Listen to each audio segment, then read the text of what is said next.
عمر اول عمر ثانی تھے عمر بن عبدالعزیز. اب ایک اللہ کے فضل سے اللہ تعالیٰ ایدہ اللہ بنصرتہ، اللہ تعالیٰ ان کی نصرت فرمائے، دشمنوں کو ان کے مقابلے میں نیست و نابود کرے. انہوں نے ریکویسٹ بھیج دی کہ حضور تشریف لائیے، یہ شہر فتح ہو جائے گا. وہ ہے سفر تاریخی، اتنا طویل سفر، تقریباً 700 میل، ایک اونٹ، ایک خادم، ایک منزل پہ امیر المومنین اوپر بیٹھے، خادم آگے چل رہا ہے، اگلی منزل پہ خادم اوپر بیٹھا ہے، امیر المومنین آگے جا رہا ہے. اور جب پہنچے ہیں تو وہ باری تھی خادم کی، انہوں نے ہاتھ جوڑ دیا، حضور خدا کے لیے تم کیا کہیں گے لوگ، وہ میرا برا حال کر دیں گے، تمہیں شرم نہیں آئی؟ امیر المومنین پیدل آگے چل رہے، نکیل پکڑ کر تم بیٹھے ہو اوپر براجمان ہو.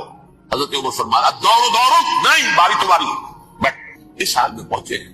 اور پھر یہ کہ ابو عبیدہ بن الجراح آئے ہیں، استقبال کیا ہے تو دیکھا ہے کہ ساتھ میں چلے آ رہے ہیں. عمر نکیل پکڑے ہوئے چلے آ رہے ہیں، اور کہتے ہیں کہ کہیں کیچڑ ویچڑ تھا، جوتے خراب ہو گئے تھے، وہ بھی اتار کے ہاتھ میں پکڑے ہوئے، کپڑے تو تھے ہی پھٹے ہوئے. انہوں نے کہا کہ حضرت ابو عبیدہ نے، دیکھیے یہ بڑا متمدن ملک ہے، بڑا مہذب علاقہ ہے یہ، اگر آپ بھولیا اپنا دوست فرما دے تب جا کے پیش کروں، ہم آپ کو کریں گے. آپ نے فرمایا نحن قوم اعزنا اللہ بالاسلام، ہم وہ قوم ہیں جنہیں اللہ نے عزت دی ہے اسلام کے ذریعے سے، کپڑوں کے ذریعے سے نہیں، دولت کے ذریعے سے. اسی حال میں گئے ہیں، اوپر سے انہوں نے کھڑے ہو کر نشانیاں دیکھی، اپنی کتابیں کھولی، ہاں یہ وہی ہے.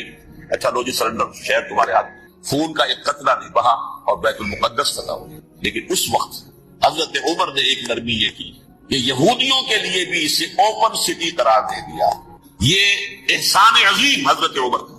اس سے پہلے یہودی آ ہی نہیں سکتا تھا، داخل ہی نہیں ہو سکتا تھا، وہاں وہ آ کر وزٹ نہیں کر سکتا تھا، زیارت نہیں کر سکتا تھا اپنے مقدس مقامات کی. حضرت عمر نے یوں سمجھیے کہ تقریباً 550 برس کے بعد ان کے لیے راستہ کھولا ہے کہ ہاں تم آ سکتے ہو، زیارت کر سکتے ہو. لیکن یہ عیسائیوں نے لکھوایا معاہدے کے اندر، انہیں یہاں آپ آباد ہونے کی اجازت نہیں دیں گے، لیکن کم وزٹ دی پلیسز، دیکھیں زیارتیں کریں اور جائیں. یہ معاہدہ حضرت عمر کا ہے رضی اللہ تعالیٰ، جو پھر خلافت راشدہ کے بعد بنو امیہ نے بھی اس کو آرڈر کیا، بنو عباس نے کیا. پھر جو ہمارے یہ ترکوں میں اندر خلافت آئی تو ترک خلفاء نے بھی اس معاہدے کی پوری پابندی. فلسطین میں آ سکتے ہیں یہودی صرف زائرین کی حیثیت سے، وہاں آباد نہیں ہو سکتے. اب آئیے اگلا دور آیا حضرت عثمان کا دور خلافت. یہ ہے وہ وقت کہ اب یہود نے امت مسلمہ کی پیٹھ میں چھڑا. وہ کیسے؟ ایک یہودی عبداللہ ابن سبا اسلام کا لبادہ اوڑھ کر آ گیا، معاشرے کا جائزہ لے لیا. ان میں بنو ہاشم اور بنو امیہ میں جو پرانی کشاکش تھی اس کے کچھ نہ کچھ جراثیم باقی ہیں، اگر ان کو ذرا بھڑکا دے تو مسلمانوں میں انتشار پیدا ہو. کہا یہ عثمان کون ہے؟ یہ تو بنو امیہ میں سے ہے، یہ حق تو بنو ہاشم کا ہے، خلافت ان کے پاس ہونی چاہیے، محمد کے تو رشتہ دار وہ ہے صلی اللہ علیہ وسلم. عوام الناس کے اندر بات پھیلنی شروع ہوئی. پھر ایک بڑی سازش کے انداز میں حضرت عثمان کے خلاف پروپیگنڈا، حضرت عثمان کے جو عاملین تھے، گورنر تھے، ان کے خلاف پروپیگنڈا، اور ایسی ہوشیاری کرتے تھے کہ کوفے میں کوفے کے حاکم کے خلاف کچھ نہیں کہنا ہے، اجی مصر میں یہ ہو رہا ہے، اجی شام میں یہ ہو رہا ہے، اجی یہ جو عثمان ہے وہ یہ کر رہا ہے، یہ ظلم ہو رہا ہے، یہ لوٹ مار ہو رہی ہے، یہ خیانتیں ہو رہی ہیں. اب نہ تو اس زمانے میں مینز آف کمیونیکیشن، کیسے تصدیق کریں؟ افواہیں تو آپ آج کراچی کے اندر شروع ہو جائے تو پتہ نہیں چل سکتا کسی کو کہ کیا اس میں صداقت ہے کیا جھوٹ ہے. اور بری بات جو ہے فطرت انسانی کی کمزوری ہے، وہ فوراً قبول کرتا ہے. کسی کے بارے میں اچھی بات ماننے کو تیار نہیں ہوتا، لیکن بری بات تو فوراً تیار. بہرحال یہ فتنہ انہوں نے اٹھایا، حضرت علی کی الوہیت کا فتنہ اٹھایا، حضرت عثمان کے خلاف الفتنۃ الکبریٰ برپا کیا. حضرت عثمان شہید ہوئے. اس کے بعد 5 برس تک مسلمان ایک دوسرے کی گردنیں کاٹتے رہے، باغی خانہ جنگی ہوئی. امت کو وہ زخم لگایا ہے جو آج تک جس سے خون رس رہا ہے. یہ شیعان عثمان اور شیعان علی تھے جو بعد میں پھر سنی اور شیعہ ہو. اور آج فتنہ کس نے جگایا؟ ایک عبداللہ ابن سبا یہودی اور اس کے کارندے، شیطان کا ایجنٹ، اور انسانوں میں سے بھی اس کے جو بھی حواریین تھے اور شیطانوں کے اندر سے بھی انہوں نے بھی آگ کو بڑھتا ہے. یہ آپ سوچ لیجئے کہ یہ کس نے وہ زخم لگایا؟ یہود. اگلا دور آیا، خلافت راشدہ ختم ہوئی، بنو امیہ کا بھی دور کافی گزر گیا.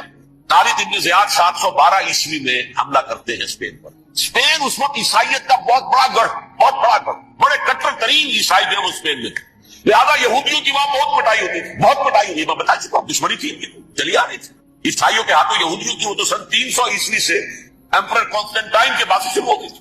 اس حوالے سے یہودیوں نے اس وقت چالیکی یہ برتی، کچھ راستے واسطے بتائے، کچھ مدد کی طارق ابن زیاد کی. طارق ابن زیاد نے انہیں اپنا محسن سمجھا، ہسپانیہ فتح ہو گیا. یہودی چونکہ محسنین کی فہرست میں آ چکے تھے، انہیں بہت اقتدار نصیب، بڑی سپورٹ مسلمانوں نے. ان کے بڑے بڑے علماء تھے اسی دور کے اندر پیدا ہوئے، بڑے بڑے تھنکرز ان کے اسی دور میں پیدا ہوئے. بن گوریون جو کہ ایک وزیر اعظم تھا اسرائیل کا، اس نے یہ لکھا ہے اپنی کتاب میں، Muslim Spain was the golden era of our diaspora. وہ ڈائسپورا جو 70 عیسوی سے شروع ہوا تھا اور 1917 عیسوی تک جاری رہا ہے، اس میں سے گولڈن ایرا ہمارا جو تھا وہ مسلم اسپین تھا. ہسپانیہ میں بیٹھ کر ہم عیش کیے، لیکن وہاں سے انہوں نے اور جو کچھ کیا، یہ تو داستان کے تو بہت سے گوشے ہیں، لیکن میں جس اسٹریٹ لائن میں چل رہا ہوں اس کے اعتبار سے ایک بات سمجھ گئی. وہاں بیٹھ کر انہوں نے اب عیسائیت کے پیچھ میں چھڑا ہوگا، پروٹیسٹنٹ مذہب پیدا کیا، تقسیم کر دیا. جیسے شیعہ سنی کی تقسیم عبداللہ ابن سبا، رومن کیتھولک اور پروٹیسٹنٹ کی تقسیم یہودی علماء. ہوتا کیا تھا؟ ہسپانیہ کی یونیورسٹیاں ہیں، کارڈووا میں ہے، ٹولیڈو میں ہے، گریناڈا میں ہے، ورناتا، قرطبہ، تولیتلا، اور وہاں آتے تھے لوگ. فرانس سے چلے آ رہے ہیں نوجوان پڑھنے کے لیے، جرمنی سے چلے آ رہے ہیں، اٹلی سے چلے آ رہے ہیں، 3 ہی ملک قریب قریب پڑھتے ہیں سینٹرل جو یورپ کے ہیں. یہاں پر جو ہے وہ اسلام جو نور پھیلا رہا تھا اس سے بھی مستفیض ہوئے، جہالت کے جو ہے پردے ان کے وہ چھٹے. اس کے ساتھ ہی وہ یہودی وہاں ان کے اندر جو جراثیم داخل کر رہے تھے وہ اس عیسائیت کے خلاف بغاوت تھی جو اس وقت دنیا میں عیسائیت اس وقت تھی. پوپ کا راج تھا دنیا میں اس وقت. یورپ میں جو عیسائیت تھی اس میں ایک طرف بادشاہ تھے، لیکن بادشاہوں کی حیثیت وہاں پر یوں سمجھ لیجئے کٹ پتلیوں کی تھی، اصل قوت پوپ کے ہاتھ میں. اور پوپ کو انہوں نے جیسے قرآن نے کہا اتخذوا احبارهم ورهبانهم اربابا من دون اللہ، کیونکہ سینٹ پال نے شریعت موسوی ساقط کر دی تھی تو اب شریعت تھی ہی نہیں. پوپ کو اختیار تھا جس چیز کو چاہے حلال قرار دے دے، جس چیز کو چاہے حرام قرار دے. اتخذوا احبارهم ورهبانهم اربابا من دون اللہ. انہوں نے کہا کہ پوپ کس بلا کا نام ہے، یہ بھی انسان ہے. بات تو ٹھیک تھی نا، اصل حیثیت تو کتاب کی ہونی چاہیے، ڈیوائن بک، ریویلڈ اسکرپچر. لہذا اور یہ کتاب ہر شخص پڑھ سکتا ہے. پوپ کے باپ کو جو ہے کوئی اس کے لیے پروپرائٹری رائٹس تو نہیں ہے کہ صرف پوپ پڑھ سکتا ہے یا پادری پڑھ سکتے ہیں. ہم بھی پڑھ سکتے ہیں، ہم بھی سمجھ سکتے ہیں. یہ باتیں تھی کہ جن کو بڑھا چڑھا کر بیان کر کے اور پوپ کا اقتدار ختم کرا دیا اور توجہ مرکوز کر دی بائبل کی طرف. اب بائبل میں بڑا حصہ تو اولڈ ٹیسٹامنٹ کا ہے. نتیجہ کیا ہوا؟ یہود کی عظمت پروٹیسٹنٹس کے نزدیک مسلم ہو گئی. اصل قوم تو یہ ہے، وہ دشمنی بدلی کہ نہیں بدلی. موسیٰ کی امتی یہ ہے، تورات موسیٰ کو دی گئی، ابراہیم کی نسل یہ ہے. لہذا وہ جو دشمنی تھی، جو عداوت تھی کہ ہمارے خدا کو سوری چڑھانے والے ہیں یہ بدماش، اس کا ازالہ ہوا. اس پروٹیسٹنٹ مذہب کے نتیجے میں یہ میں اب آپ کو بتاتا ہوں کہ ایک نتیجہ وہ نکلا ہے جسے برٹرینڈ رسل نے بیان کیا ہے. اس کی کتاب ہے ان پریز آف آئیڈلنس، صفحہ 108. وہ لکھتا ہے کہ Christians retaining the Judaic belief in special revelation added to it the Roman desire for worldwide domination and the Greek taste for metaphysical subtleties. The combination produced the most fiercely persecuting religion that the world has yet known. یہ 3 چیزیں آ کر عیسائیت میں مل گئی. ایک تو جو اولڈ ٹیسٹمنٹ جو ہے وہ ان کے ہاتھ میں آ گئی، اور اس کے میں کچھ آپ کو بتا دیتا ہوں کہ اولڈ ٹیسٹمنٹ کی تعلیمات، کیونکہ یہ اولڈ ٹیسٹمنٹ جو ہے یہ محرف تھی. اصل تورات تو گم ہو گئی تھی 587 قبل مسیح میں، جب پہلی مرتبہ ہیکل جو ہے تباہ ہوا ہے اس وقت ختم ہو گئی تھی. اس کے کوئی 150 سال کے بعد انہوں نے یادداشتوں سے مرتب کر کے لکھی ہے. اب اس میں ان کے اپنے خیالات، اپنے امانی، اپنی توجیحات وہ شامل ہو گئے. لہذا میں آپ کو حوالے دیتا ہوں اس کتاب کے اندر مظالم کی جو تعلیم دی گئی ہے. اہل کتاب نے اپنے مظالم قتل عام کے جواز کے لیے تورات میں تبدیلیاں کی اور پیغمبروں پر دہشت ناکی اور بدترین حرام کاری کے الزامات لگائے. سنیے، پہلا حوالہ ہے یہ گنتی باب 31 آیات 17-18. اس لیے ان بچوں میں جتنے لڑکے ہیں سب کو مار ڈالو، اور جتنی عورتیں مرد کا منہ دیکھ چکی ہیں ان کو بھی قتل کر ڈالو، لیکن ان لڑکیوں کو جو مرد سے واقف نہیں اور اچھوتی ہیں اپنے لیے زندہ رکھو. یہ کسی اللہ کی کتاب کا یہ جملہ ہو سکتا ہے، کسی ریویل بک کا. اور سنیے، یہ ہے استثناء ڈیوٹرانومی باب 20 آیت 16-18.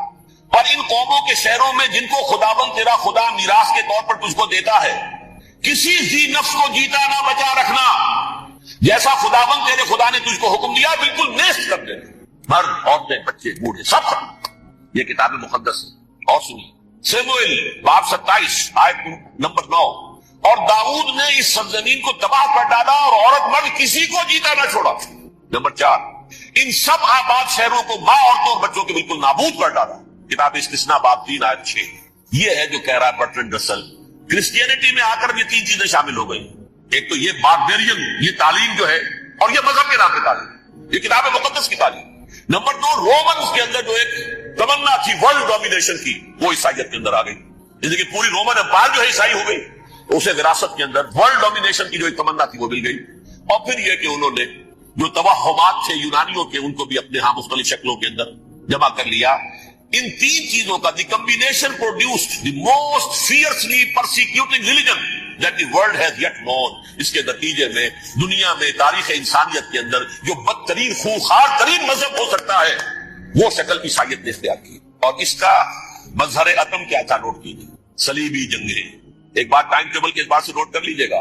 فرسٹ ملینیم ختم ہوا, سیکنڈ شروع ہوا. ان کے 1000 سال ختم ہوئے تو 11ویں صدی میں سیکنڈ ملینیم شروع ہوا تو پہلی صلیبی جنگیں ہوئی. لاکھوں مسلمان قتل ہوئے. صرف یروشلم کے اندر اتنا خون بہایا ہے. یہ خود ان کے ہسٹورینز لکھتے ہیں کہ جب ان صلیبیوں نے جب گھوڑوں کے ساتھ وہ چل رہے تھے گلیوں میں تو ان کے گھوڑوں کے گھٹنوں تک خون کی ندی بہ رہی تھی. یہاں سے گزرے ختم کرتے چلے گئے. آبادیاں کی آبادیاں ختم. اگرچہ اس کروسیڈ میں گیہوں کے ساتھ گھن بھی پسا. یہودی بھی بہت مارے تھے. یہ فرانس سے جرمنی سے جب یہ کروسیڈرز آ رہے تھے 3000 میل کا سفر طے کر کے آئے تھے. سوچیے اسے. اربن ثانی پوپ جو تھا آگ لگا دی تھی اس نے پورے یورپ کے اندر. شرم سے ڈوب مرو, تمہارے مقدس علاقے مسلمانوں کے ہاتھ میں. انفیڈلز, یہ کافر, یہ مرتد, یہ ملحد. مسیح جہاں پیدا ہوا, مسیح کو جہاں سولی دی گئی وہ کہاں ہے؟ ان کے ہاتھ میں. وہ آگ لگائی ہے. 3000 میل کا فاصلہ طے کر کے یہ دور پہنچ رہی ہے. اور جو تباہی مچائی ہے تاریخ انسانی میں ایسی بربریت کی کوئی مثال. اور یہ ان کے اپنے ہسٹورینز لکھتے ہیں. شرم کے بارے میں ایسے محسوس ہوتا ہے جیسے ان کی گردنیں جھکی تاریخ میں. اگرچہ بھٹکے ہوئے ہیں لیکن کبھی بھولی ہوئی منزل بھی یاد آتی ہے راہی کو, اور بھٹکے ہوئے آہو کو پھر سوئے حرم لے چل. اس کی ضرورت ہے مسلمان کو پھر اس کا مقصد یاد دلایا جائے. پاکستان اس لیے نہیں بنایا گیا تھا کہ ہمارے ہاں ٹاٹے اور برلے نہیں تھے تو ہمارے پاس اس کے بھی باپ پر وجود میں آ جائے. اس لیے تو نہیں بنایا گیا تھا. پاکستان اس لیے نہیں بنایا گیا تھا کہ جاگیرداروں کی جاگیرداریاں محفوظ ہو جائیں. پاکستان اس لیے تو نہیں بنایا گیا تھا. اور یہ کہ نمازیں اور مسجدیں تعمیر ہو جائیں. مسجدیں تو امریکہ میں تعمیر ہو رہی ہیں عالی شان سے عالی شان. اس لیے پاکستان نہیں بنا تھا. آج بھی مسلمان, میں معذرت سے عرض کر رہا ہوں مولانا سے, آج بھی بھارتی مسلمان کی ایوریج نمازی ہونے کے اعتبار سے پاکستانی مسلمان سے کہیں بہتر. آج بھی برقع نظر آ جائے گا تو ہندوستان میں نظر آ جائے گا. میں نے اپنی آنکھوں سے دیکھا چند سال پہلے جو مکہ مسجد حیدرآباد تکن میں 3 دن مسلسل میری تقریریں ہوئی ہے. 10,000 مرد اور 5,000 خواتین, اور ان میں سے کوئی بغیر برقعے کے نہیں. ایک سیلاب نظر آ رہا تھا برقعہ کی جب جلسہ ختم ہوا ہے رات کے 12 بجے 3 دن تک متواتر. یہاں کہاں نظر آئے گا برقعہ آپ کو؟ یہاں تو جس کے پاس 2 پیسے ہو گئے اس نے سب سے پہلے برقعہ اتار کے پھینک دیا. معلوم اچھی طرح سمجھ لیجئے یہ چیزیں تو وہاں زیادہ ہیں یہاں کی نسبت. اصل ضرورت تھی کہ یہاں اس نظام کو قائم کیا جائے, وہ نظام عدل اجتماعی, وہ جس میں حریت ہو, جس میں عام آدمی بھی خلیفہ وقت کو توپ سکے. یہ کرتا کیسے بن گیا؟ ایک خاتون بھی کھڑی ہو کے دامن پکڑ لے, عمر تمہیں کیا حق ہے کہ ہمارے مہر کے اوپر پابندی لگا رہے ہو, جبکہ اللہ نے نہیں لگائی. اللہ قرآن میں 13 کا لفظ استعمال کر رہا ہے. ڈھیروں سونا دے دے کوئی شخص اپنی بیوی کو مہر کے اندر, طلاق دیتے وقت اس میں سے کچھ نہیں لے سکتا. آپ کون ہوتے ہمارے حق کے اوپر پابندی لگانے والے؟ اور عمر نے کہا آج ایک بڑھیا نے وہ اب عمر کو دین سکھایا, آرڈیننس واپس. حضرت سعد بن ابی وقاص رضی اللہ تعالی عنہ جو فاتح ایران تھے, وہ گورنر ایسے نہیں بن گئے تھے ریوڑیاں بٹی ہو اور گورنر ہی مل گئی ہو. وہ تو خود فاتح تھے ایران کے, اس لیے گورنر تھے. صرف ایک پرچہ پہنچا ہے بارگاہ خلافت میں, حضرت عمر فاروق کے پاس انفارمیشن آئی سعد نے اپنے گھر کے باہر ڈیوڑی بنا لی ہے اور ایک دربان کھڑا کر دیا. حضرت بلال کو بھیجا ہے رقعہ دے کر, اور یہ حکم تھا کہ بلال پہلے تو جاتے ہی ڈیوڑی میں آگ لگا دینا, پھر یہ رقعہ دینا میرا. اور رقعے میں لکھا ہوا تھا ہے سعد, لوگوں کو ان کی ماں نے آزاد کرنا تھا, تم نے انہیں اپنا غلام کب سے بنا لیا ہے. یہ دربان کھڑے کر دیا اپنے آگے. وہ حریت, وہ مساوات کہ جا رہا ہو خلیفہ وقت اور چارج لینے جا رہا ہے بیت المقدس کا, تو ذاتی علاج کے لیے نہیں جا رہا, سیر و سیاحت کے لیے نہیں جا رہا, چارج لینے کے لیے. بالکل سرکاری وزٹ ہے, آفیشل وزٹ ہے, اسٹیٹ وزٹ ہے. اور حال کیا ہے, 700 میل کا فاصلہ طے کرنا اور ایک اونٹ میں, کوئی انٹوریج نہیں, کوئی خدم و حشم نہیں, کوئی جمبو جٹ بھرے ہوئے نہیں, کچھ نہیں. ایک اونٹنی ایک خادم. اس ایک اونٹنی پر چونکہ راستے کا راشن بھی ہے زیادہ 2 آدمی نہیں بیٹھ سکتے, ایک بیٹھ سکتا. ایک منزل خلیفہ وقت بیٹھا ہوا ہے اوپر اور خادم نکیل پکڑ کر چل رہا ہے. اگلی منزل خادم اوپر بیٹھا ہے اور خلیفہ وقت عمر عبد الخطاب رضی اللہ تعالی عنہ, اور وہ آگے آگے نکیل پکڑ کر چل رہا ہے.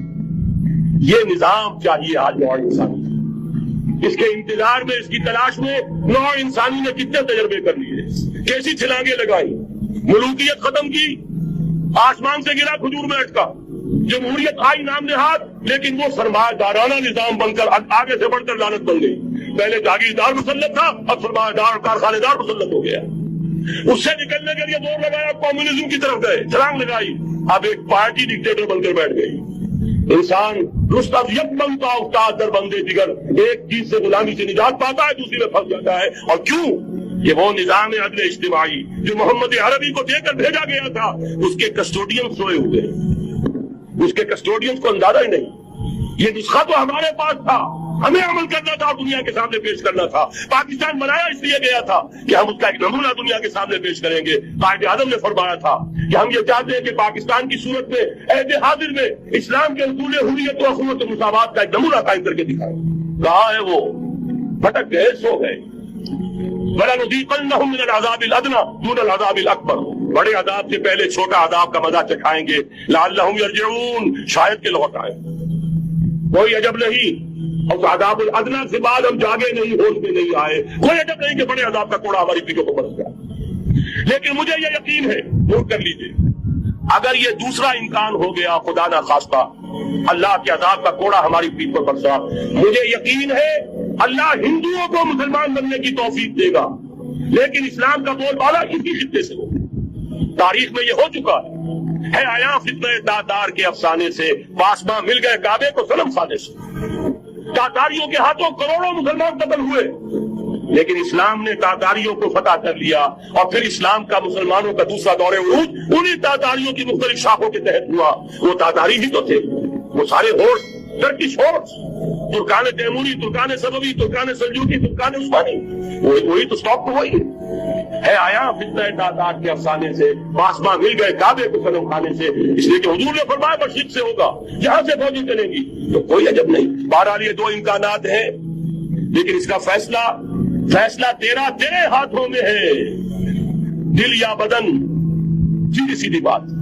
اگر تو اب بھی ہم ٹھیک ہو جائیں، جاگ جائے، ہوش میں آ جائے، قوم یونس کی طرح توبہ کر لے، تو بغیر عذاب کے کوڑے کے رحمت خداوندی ہم پر سایہ کرے گی۔ اگر ہم نہ جاگے تو وہ عذاب کا کوڑا آئے گا۔ یہ نہیں میں کہہ سکتا ان ادری قریب بعید ما توعدون، یہ میں نہیں کہہ سکتا، یقین کے ساتھ جانتا ہوں کہ آئے گا، لیکن یہ کہ اس کے بعد بھی یہی سے بول بالا ہوگا۔ اگر ہمارے ذریعے نہیں تو ان کے ذریعے سے، جو ہمیں شکست دے کر پھر اسلام قبول کر لیں گے، لیکن کیوں نہ پہلے ہی راستے پر چلنے کی کوشش کریں گے۔ اب نوٹ کر لیجئے، یہ کتابیں اگر آپ پڑھنا چاہیں تو کتاب الملاحم میں پڑھیے۔ بدترین عذاب عربوں پر آیا کھڑا ہے، سروں پر ٹنا ہوا ہے، بدترین ایسی جنگ ہونی ہے الملحمۃ العظمیٰ، جس کو کہ میں بھی آپ کو گواہی پیش کر دوں گا، جسے کہا گیا ہے لاسٹ کروسیڈ۔ بش نے بھی کروسیڈ کا لفظ بول دیا تھا، پھر واپس لیا اس نے۔ نکل جاتی ہے جس کے منہ سے سچی بات مستی میں، فقیہ مصلحت بھی سے اور ہندے بادہ خار اچھا، کروسیڈ کہہ کر پھر واپس لیا۔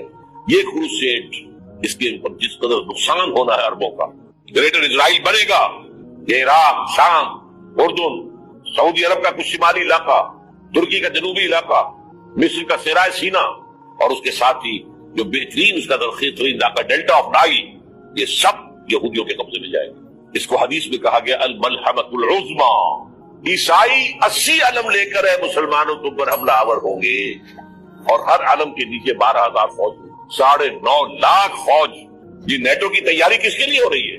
جب یو ایس ایس آر کا خاتمہ ہوا تو پوچھا گیا تھا نیٹو چیف سے، اب کس لیے؟ تمہارا وہ دشمن تو ختم ہو گیا، اب ہمیں اسلامی فنڈامنٹلزم سے نمٹنا ہے۔ وہ جانتے ہیں خطرہ یہی ہے، اب اسلام ابھر سکتا ہے، مسلمانوں کے سینوں کے اندر وہ آگ ہے، اوپر خاکستر آ گیا ہے، تم پہ اٹھانا بیٹھنا، یہ اندر سے انگارا ہے، اوپر سے راکھ ہے، اسے دھوکہ نہ کھا جانا ان کے دلوں کے اندر۔ اور بش نے کہا تھا مسلمان چاہتے ہیں کہ ہسپانیہ سے لے کر انڈونیشیا تک نظام خلافت قائم کریں، اور میں حیران ہوا تھا کہ اس وقت کو ہسپانیہ کا خیال کیسے آ گیا، ہمیں تو کبھی آتا ہی نہیں، ہم تو بھول گئے، وہ تو 500 برس پرانی بات ہے جبکہ وہاں سے ہمیں نکال دیا گیا تھا۔ اگرچہ اقبال نے کہا تھا ہے عرض فلسطین پہ یہودی کا اگر حق، ہسپانیہ پر حق نہیں کیوں اہل عرب کا؟ ہسپانیہ میں تو 800 سال حکومت کی مسلمانوں نے، اور ابھی 500 برس ہی گزرے ہیں نا۔ یہودی تو عرض مقدس سے 2000 سال نکالے گئے، انہیں نہ کیا بات کیا گیا، عربوں کے سینے میں خنجر پھونک دیا گیا۔ کوئی چھوٹا سا ملک جو چاہتا کرتا، کوئی پوچھنے والا نہیں۔ امریکہ جیسے اپنے بیٹے کی حفاظت کرے ویسے کرتا، اور حضور نے فرمایا ہے وہ جنگ جب ہوگی تو ایک باپ کے اگر 100 بیٹے ہوں گے تو 99 ختم ہو جائیں گے، ایک بچے گا۔ یہ حدیث صحیح. اور آپ نے فرمایا ویل للعرب من شر قد اقترب، عربوں کے لیے ہلاکت، عربوں کے لیے بربادی ہے اس شر سے جو قریب آ چکی. اور آج جس طرح انہوں نے ان کی تہذیب کو اختیار کر لیا، دبئی جا کر دیکھیے، بدترین مغربی معاشرہ جو ہے وہ دبئی کے اندر اپنے قائم کر کے دکھا. اب سعودی عرب اس راستے پر بڑھ رہا ہے، اور اس کے بعد نمبر 2 پر جو ہے ہم پاکستانی ہیں. لیکن میں اس کے پہلی بات جو کہہ رہا ہوں وہ تو یقینی ہے، اس میں تو احادیث صحیحہ موجود، اگرچہ اس کے بعد پانسا پلٹے گا، پھر حضرت مہدی کا ظہور ہوگا، حضرت عیسیٰ کا نزول ہوگا، اور وہ گریٹر اسرائیل گریٹر گریو یارڈ بنے گا یہودیوں کا، ایک ایک یہودی قتل ہوگا اور دفن ہوگا. یہ بات میں ہونا ہے. میں پہلی بات فرض کر رہا ہوں وہ پانسا پلٹے گا جب پلٹے گا. ابھی جو سامنے ہے وہ کیا ہے؟ جس ملحمۃ العظمیٰ کہا حضور نے، جسے آرمگیڈون کہتے ہیں عیسائی. آرمگیڈون کی اگر کہیں جا کر آپ دیکھیں گے، آپ ڈکشنری میں مانی کیا لکھا ہے؟ A very big war which will be fought between the forces of evil and good before the end of this world. اس دنیا کے خاتمے سے پہلے خیر اور شر کی قوتوں کے درمیان بہت بڑی جنگ ہوگی. ارمجدون اسے کہتے ہیں عربی میں، اور آرمگیڈون اسے کہتے ہیں انگریزی میں. اور یہ بائبل کی آخری کتاب کے اندر ہے، جو اس میں کہ مکاشفات یوحنا، ریولیشنز آف سینٹ جان. یہ تو میں کہہ رہا ہوں یقین کے ساتھ، اور زیادہ دور نہیں آیا چاہتا ہے. اس لیے کہ یہودیوں کا اور عیسائی جو کنزرویٹوز ہیں، نیو کنزرویٹوز، ان کا 5 نکاتی ایجنڈا ہے متفق علیہ، جس کے تحت یہ جنگ صلیبی شروع کی گئی ہے. وہ سن لیجیے آپ. آرمگیڈون نمبر 1، گریٹر اسرائیل قائم ہو جانا اس کے نتیجے میں نمبر 2، مسجد اقصی اور قبۃ الصغریٰ کو گرانا نمبر 3، وہاں تھرڈ ٹیمپل، وہ مسجد جو حضرت سلیمان نے بنائی تھی 1000 قبل مسیح میں، پھر برباد کی تھی نیبوکدنیزر نے، دوبارہ بنائی گئی، پھر دوبارہ ختم ہوئی 70 عیسوی تک گری پڑی. ان کا خانہ کعبہ گرا ہوا ہے 70 عیسوی سے لے کر آج تک. ایک دیوار ہے ویلنگ وال، جہاں جاتے ہیں روتے ہیں پلیٹ سے عبادت کرتے ہیں، وہاں وہ بنے گا تھرڈ ٹیمپل. اور نمبر 4 اس میں لا کر رکھا جائے گا تخت حضرت داؤد کا. یہ تخت کہاں ہے اس وقت؟ یہ لندن شریف کے اندر جو ان کی پارلیمنٹ کا جو چرچ ہے ویسٹ منسٹر ایبے، اس میں رکھا ہوا. ایک پتھر تھا جس پر بٹھا کر حضرت داؤد کی تاج پوشی ہوئی، پھر حضرت سلیمان کی ہوئی، پھر وہ پتھر رکھ دیا گیا جب حضرت سلیمان نے بنایا ہیکل مسجد اقصی. وہاں رہا وہ، ہر بادشاہ جو تھا یہودی اسی کے اوپر بٹھا کر اس کی تاج پوشی ہوتی تھی. سن 70 میں ٹائٹس نے گرایا اسے ہیکل کو، وہ پتھر لے گیا، وہاں سے روم گیا، روم سے آئرلینڈ گیا، آئرلینڈ سے اسکاٹ لینڈ آیا، اسکاٹ لینڈ سے انگلینڈ آیا، اور اب وہ رکھا ہوا ہے 14ویں صدی عیسوی سے آج تک. وہ ویسٹ منسٹر ایبے میں رکھا ہوا، ایک کرسی کی سیٹ میں اسے بنا دیا گیا ہے تخت کی شکل. اب انگریزوں میں کوئی ملکہ ہو، کوئی بادشاہ ہو جس کی بھی تاج پوشی ہونی اس میں ہو، یہ لا کر رکھا جائے گا تھرڈ ٹیمپل. اور اس پر یہودیوں کے خیال کے مطابق ان کا مسیحا آئے گا جو مسیح دجال ہوگا. عیسائیوں کے خیال کے مطابق حضرت عیسیٰ آئے گے، وہ ہمارا بھی خیال ہے حضرت عیسیٰ آئے گے علیہ السلام. یہ تو بات کی بات ہے نا. اس وقت جو عرض کر رہا ہوں عربوں پر بہت بڑا عذاب، اور پاکستان کا معاملہ البتہ یہ ہے، میں یقین سے نہیں کہہ سکتا. ہینگنگ ان دی بیلنس ہو سکتا ہے، اللہ تعالیٰ ہم پر رحم فرمائے، ہو سکتا ہے اگرچہ اسی پہ شرائط ہوگی. چمن کے مالک اگر بنا لے موافق اپنا شعار، اب بھی چمن میں آ سکتی ہے پلٹ کر چمن سے روٹھی بہار، اب ہو سکتا. اور یہ بھی ہو سکتا ہے کہ اللہ تعالیٰ نے معجزانہ طور پر ہمیں ملک دیا، ہم نے اللہ سے بدعہدی کی، وعدہ خلافی کی، غداری کی، لہذا سزا دی جائے اور ہم سے یہ ملک چھین لیا جائے. اس جسٹ پاسبل. دور نہ سمجھے، اس انہونی بات نہ سمجھے. جو گھیراؤ ہو رہا ہے آپ کے مغرب میں نیٹو فورسز اور مشرق میں بھارت فورسز، بھارتی فورسز گیدوں کی طرح بیٹھے ہوئے انتظار کر رہے ہیں پاکستان اور ڈسٹیبلائز ہو جائے، یہاں اور بدامنی ہو جائے. اب لاہور میں پھر آج دھماکے ہو گئے ہیں. 2 دن پہلے کا دھماکہ میں سہ کے آیا ہوا ہوں، آپ کے سامنے بیٹھا ہوں. تو جانے بچی نہیں جو ہماری اکیڈمی کا حشر ہوا میں آپ کو نہیں بتا سکتا. یہ سارا کیوں ہو رہا ہے؟ تاکہ یہاں بدامنی ہو جائے اور ہمیں جواب مل جائے. مغرب سے نیٹو فورسز داخل ہو جائیں، مشرق سے بھارتی فورسز آ جائیں اور ہمارے ایٹمی دام توڑ کر اور پھر ہمیں بھارت کے سامنے ڈال دیا جائے. نو ڈو ایز یو لائک. یہ ان کا نقشہ ہے. ہوگا کیا وہ اللہ جانتا ہے، ہوگا وہ جو اللہ چاہے. لیکن اللہ کا چاہنا جو ہے وہ کس پر منحصر ہے. یہاں انقلاب برپا کرو، یہاں اسلام لاؤ. اگر دھندوں میں لگے رہو گے تو وہ خود بخود نہیں آ جائے گا انقلاب. صحابہ نے جانیں دی تھی، کتنی تکلیفیں اٹھائی تھی. 12 برس تک مکی دور کے اندر بانشہ درویشی در ساز و دمادم سن، جو پختہ شبی خدرہ پر سلطنت جم سن. یوم طائف یاد ہے جو حضرت عائشہ فرماتی ہے کہ میں نے پوچھا تھا حضور سے کہ یوم احد سے زیادہ سختی بھی آپ پر کبھی آئی؟ یوم احد پر کیا ہوا تھا؟ تلوار کا وار پڑا تھا آپ کے چہرے مبارک. یہ جو رخسار کی ہڈی ہے اس کے اندر وار گیا ہے. اوپر خود کی 2 کڑیاں تھی، وہ اس پہ گھس گئی. 2 دندان مبارک شہید ہوئے. وہ خود کی کڑیاں ایک صحابی نے اپنے دانتوں سے پکڑ کر کھینچنے کی کوشش کی، دانت نکل گئے، وہ نہیں نکلی، کیا جتن کر کے نکالی گئی ہوگی تو خون کا فوارہ آیا، اتنا خون گیا ہے کہ آپ بیہوش ہو گئے، گر گئے، اور مشہور یہ ہو گیا کہ آپ کا انتقال ہو گیا، شہادت ہو گئی۔ یہ سیرت کبھی پڑھی ہے؟ حضرت عائشہ کے ہوش کا تو یہی دور تھا نا، یوم طائف میں جو آپ جاتی بچی تھی، مجھے کیا پتا کیا ہو رہا ہے حضور کے ساتھ۔ 3 دن تک حضور مکے کی گلیاں اور وہاں کے اوباش لوگ پتھراؤ کر گئے تھے اس امید میں کہ شاید وہاں کا کوئی سردار ایمان لے آئے، تو یہاں تو ابو طالب بھی فوت ہو گئے، یہی دنیاوی سہارا تھا، خاندانی سہارا تھا ابو طالب کے ذریعے، اور گھر میں ایک دلجوئی کرنے والی رفیقہ حیات تھی، وہ بھی ان کا بھی انتقال ہو گیا۔ آپ نے کہا یہ عام الحزن ہے، اب تو سب کو طے ہو گیا قریش کو کہ آپ جیسے قتل کر دو، اسی لیے آپ گئے طائف، شاید وہاں کا کوئی بڑا سردار مانے ایمان لے آئے مجھ پر، جو میں اپنا مرکز ادھر شفٹ کر دوں۔ تینوں سے ملے ہیں، تینوں نے وہ جواب دیے، نکل جاؤ یہاں سے، میں تمہارے ساتھ بات بھی کرنے کو تیار ہوں۔ اچھا تمہارے سوا کوئی نہیں ملا تھا اللہ کو نبی بنا کر بھیجنے کے لیے، دیکھو جاؤ، میں بات نہیں کرنا چاہتا، ہو سکتا ہے میں بے عزتی کر بیٹھوں، واقعی تم اللہ کے نبی ہو تو میں مارا جاؤں گا، جاؤ جاؤ جاؤ۔ یہ سلوک محبت کے ساتھ، اور پھر چھوکروں کو سٹریٹ ارچنز جنہیں آپ کہتے ہیں، اشارہ کیا تھا خبر لو ان کی پتھراؤ ہو رہا ہے، ساتھ میں ہے ہی ایک آدمی سے زید ابن حارثہ، اب سامنے سے پتھر آ رہے ہیں تو حضرت زید آگے آ جاتے ہیں، ڈھال بنتے ہیں، مجھے لگے پتھر رجوع کر رہے ہیں، آپ پیچھے سے آ رہے ہیں، چاروں طرف سے تو ڈھال نہیں بن سکتا، جسم لہولہا، خون جا کر جوتیوں میں جم گیا ہے، جوتی اترتی نہیں، پھر وہاں سے واپسی پہلی دعا مانگی ہے، اللہم الیک اشکو ضعف قوتی وقلۃ حیلتی وہوانی علی الناس، اے اللہ تیری جناب میں فریاد لے کر آیا ہوں اپنی قوت کی کمی کا، اپنے وسائل کی کمی کا، اور جو ذلت و خواری ہو رہی ہے لوگوں کے سامنے، الا ملتقنونی، مجھے کس کے حوالے کر دیا، الا بعیدی، یہ تجاہمونی، یہ میرے اوپر ہجوم کر کے آج حملہ کریں، اور عدو من لگتا امرے، یہ دشمن کے حوالے میرا معاملہ کیا جو چاہے کرتے ہو۔ لیکن پھر ابدیت غالب آتی ہے، ان لم یکن علی غضب فلا ابالی، اللہ اگر تو ناراض نہیں ہے تو مجھے کوئی پرواہ نہیں،